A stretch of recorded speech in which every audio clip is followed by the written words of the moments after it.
Welcome back to my channel. So today we are going to talk about the laws of indices. You might want to ask yourself, why are we learning this topic? Why are we doing this? Okay, the laws of indices can be used or are used to simplify the powers of the base. Okay, let's define what we call a base and then an index power. Let's say we have x to the power 5.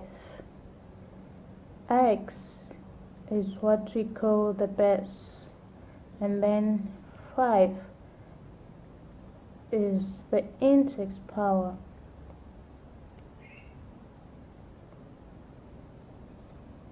Or the exponent.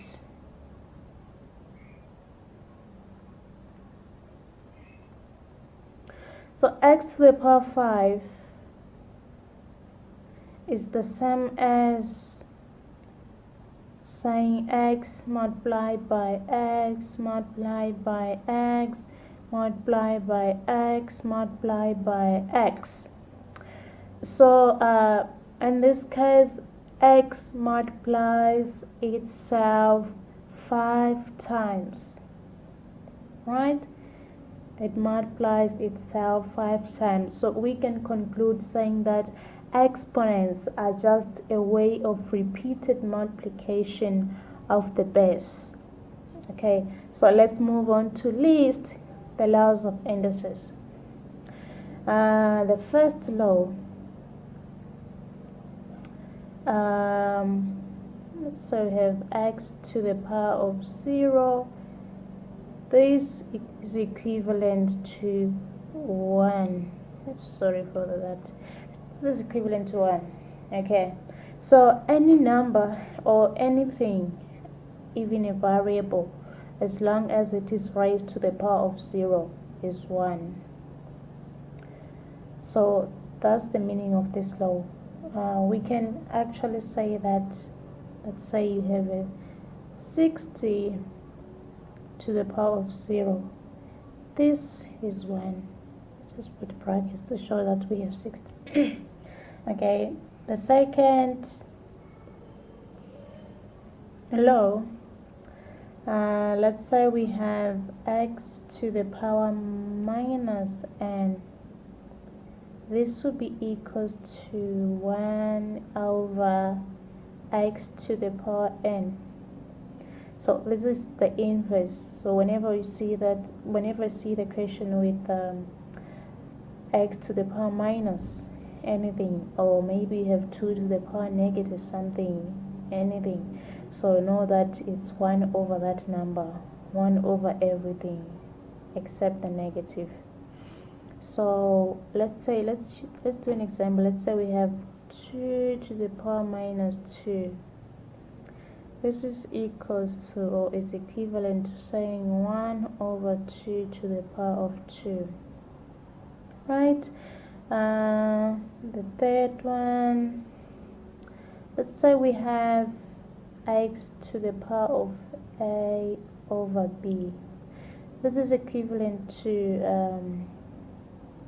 saying x, the root sign, b here, we put brackets, and then an a outside, right? Let's do an example here. So let's say we have 2 to the power of 2 over 3. So this is similar to saying that we put a 2 here, then a root sign, a 3 here, bracket, and a 2 outside. So this is the same. So we can use these laws of indices to simplify the powers of the bases. Okay, so let's move on to the fourth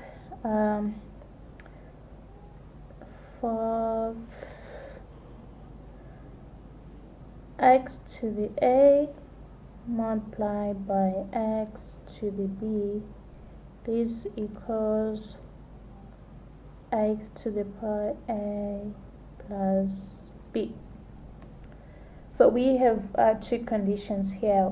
We are multiplying and then we have same basis. So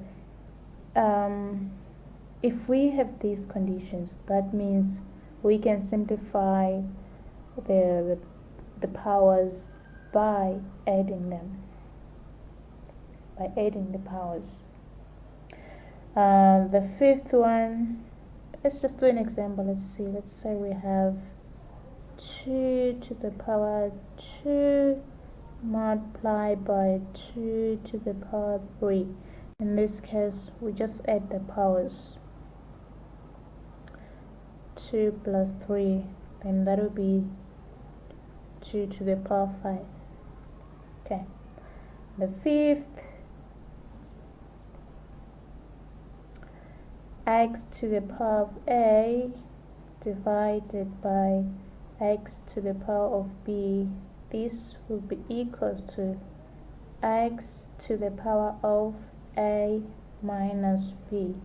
So since we have same basis and then we are dividing, we are not multiplying. So if we are multiplying, we add the powers, and then if we are dividing, and also don't forget the basis, they must be the same. If they're not the same, that means we are not adding or subtracting the powers. So if we have same basis and we are dividing, we can subtract the powers.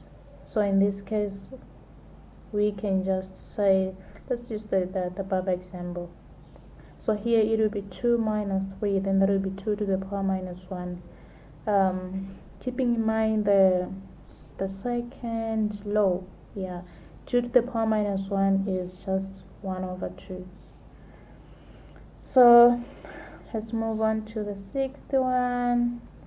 Let's say we have x dot y bracket to the n. This is n, not h. Sorry for that. I'm still trying to learn using the tablet. Oh my god. Okay, this will be equals to x to the power of n and then y to the power of n. So the n distribute is a power to each and every term inside the brackets. So it's a power to x and then y. It can be distributed each and every term here. So the seventh one, this will be the last.